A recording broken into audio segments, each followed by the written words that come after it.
All right, today we are back on Husqvarna. I believe it is a z254f zero turn, and today we are going to be doing simple maintenance on this. I've had it for almost 2 years now, and I think it's a 22. But we're going to be doing air filter. I will show you how to do the spark plugs, and we're also going to be changing the fuel filter as well. Fuel filter, air filter, and both spark plugs on this. Now I know these zero turns come with other motors, but this only applies if you have the Kawasaki one. So I will show you the parts that I got. This all came as a total kit, so it was also an oil change.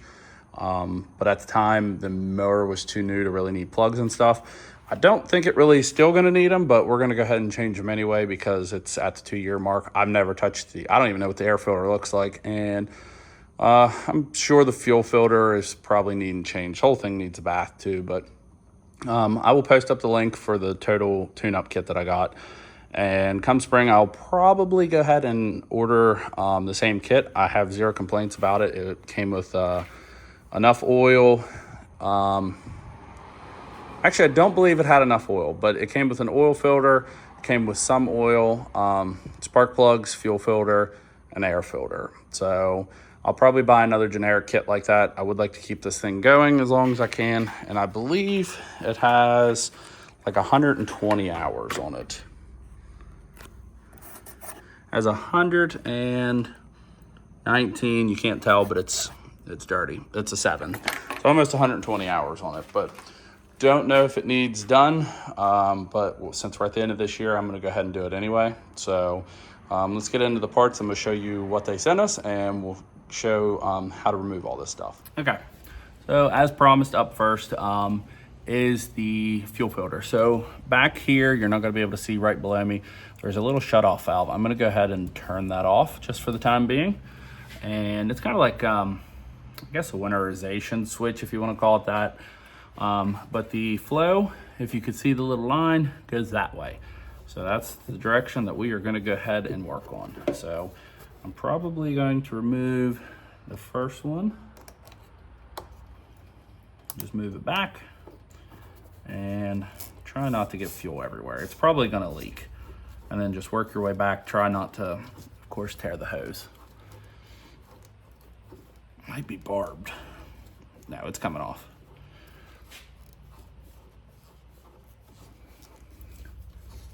Okay, little gas is coming out. Shouldn't be a whole bunch. There you go. And then up next, same thing with the backside. We are gonna clamp this.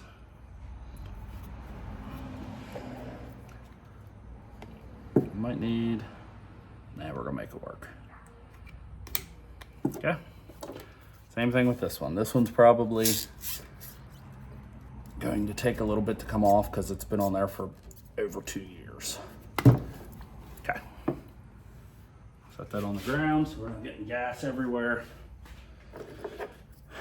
And there's no barb fittings, this just slides straight on. So we are gonna go all the way till it bottoms out.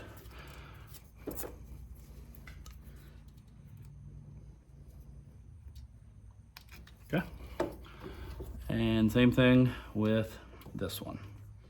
Okay.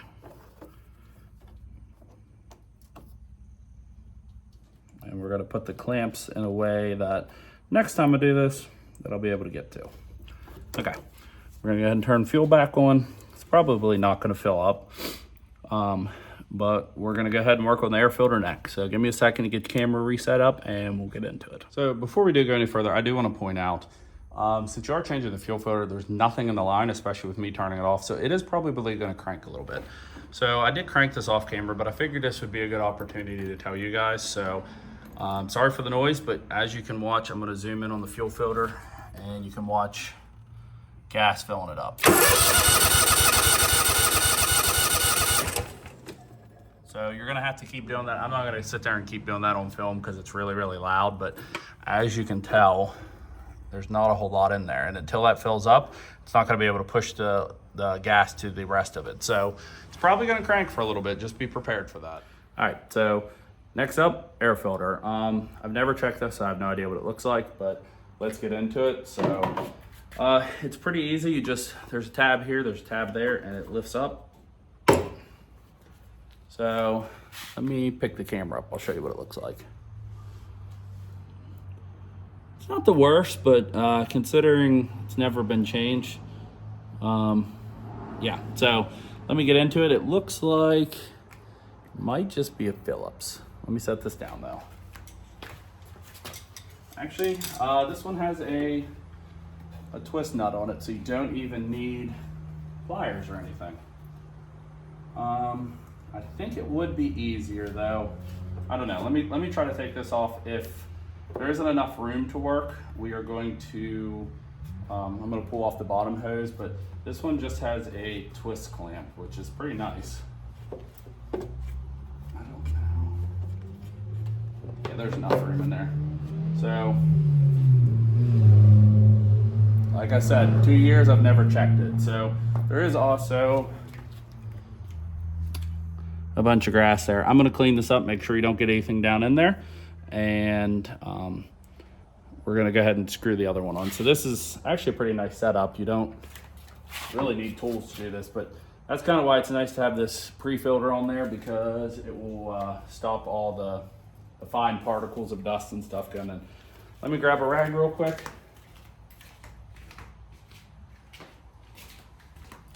And again, you do not want anything going down in there, so put your hand over it. This literally goes right back in there. There isn't a right way as far as up or down goes. And then I'm going to turn this so it's a little easier for me to get next time.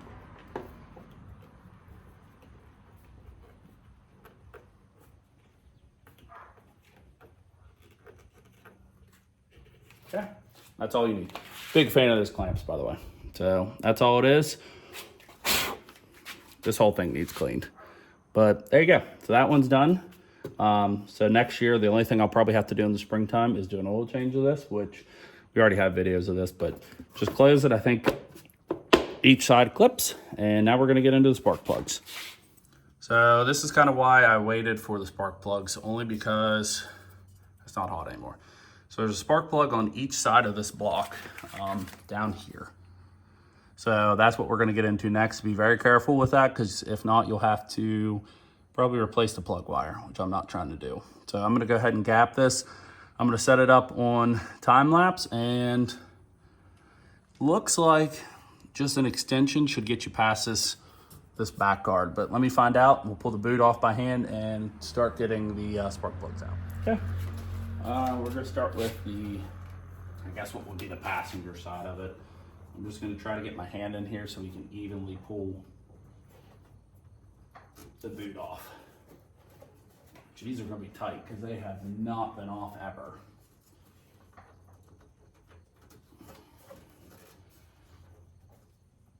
I don't wanna. All right, let's try the driver's side.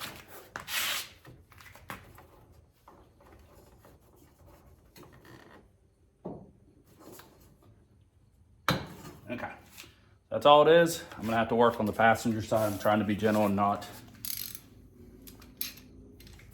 break. All right, let me grab another spark plug tool. Apparently the factory plugs have a bigger base to them. Okay, so there is the size for the factory plug. I also noticed that you are going to have to get I'm gonna see if this is enough wiggle room. It kind of has like the swivel at the top of this.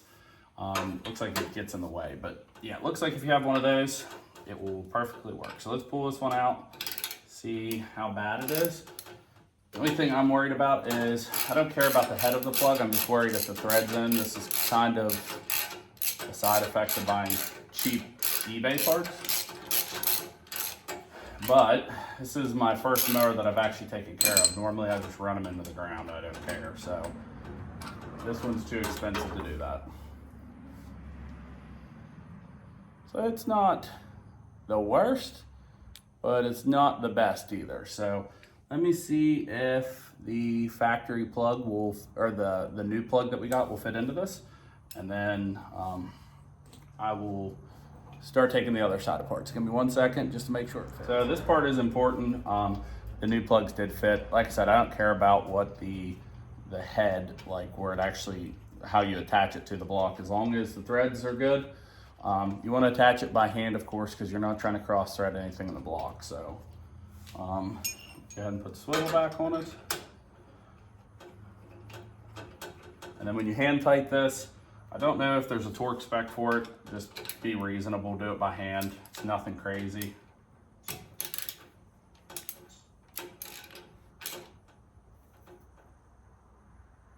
That's it. So we'll put the plug back on it.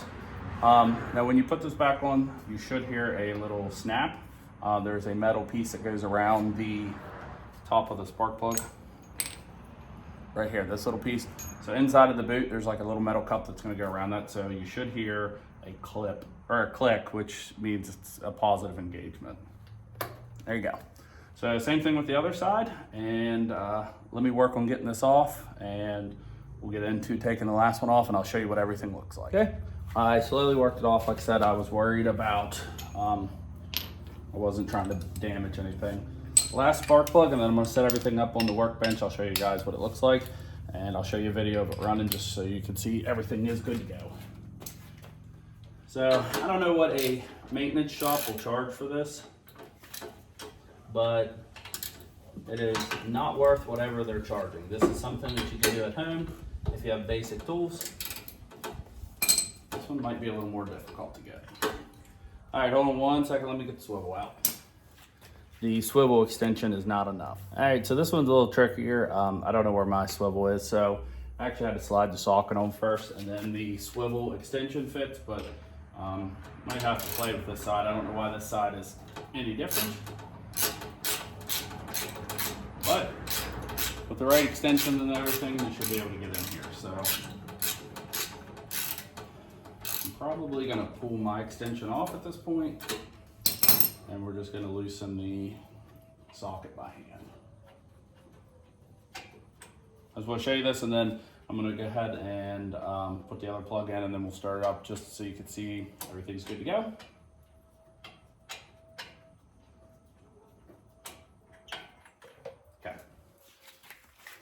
Same thing with that plug.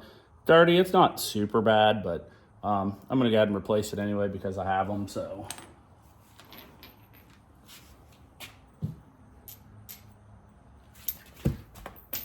That is not what you wanna do.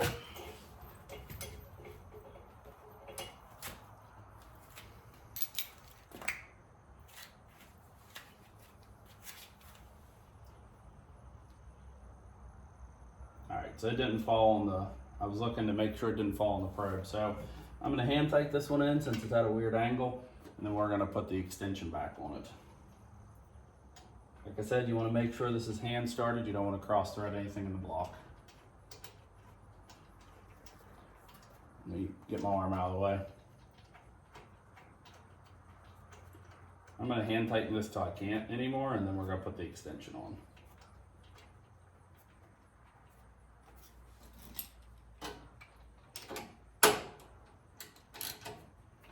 Okay.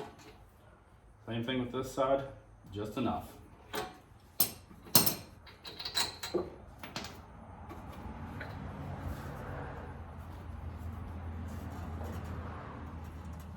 I couldn't hear that one, but you could feel the engagement. Sometimes they always don't make a click, but if possible, it'd be better if it did. Okay, so we're gonna go ahead and start it, and I'll show you the parts that we took off of this.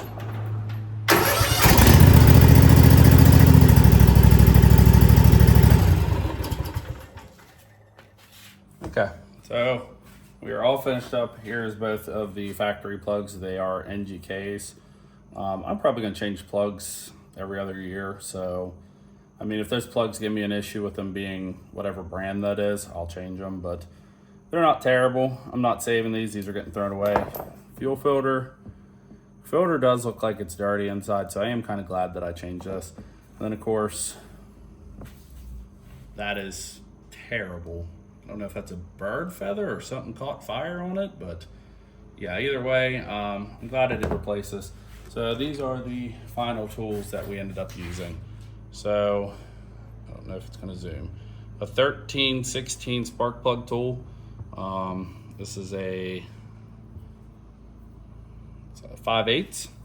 We used a pair of pliers for the fuel filter, a swivel extension, and a socket, and of course a gap tool. So yeah, not hard. Don't pay a shop to do this stuff. This is super easy stuff that you can do at your home with the basic tools. Nothing's that difficult about any of this. So if you guys have any comments or anything below, comment below.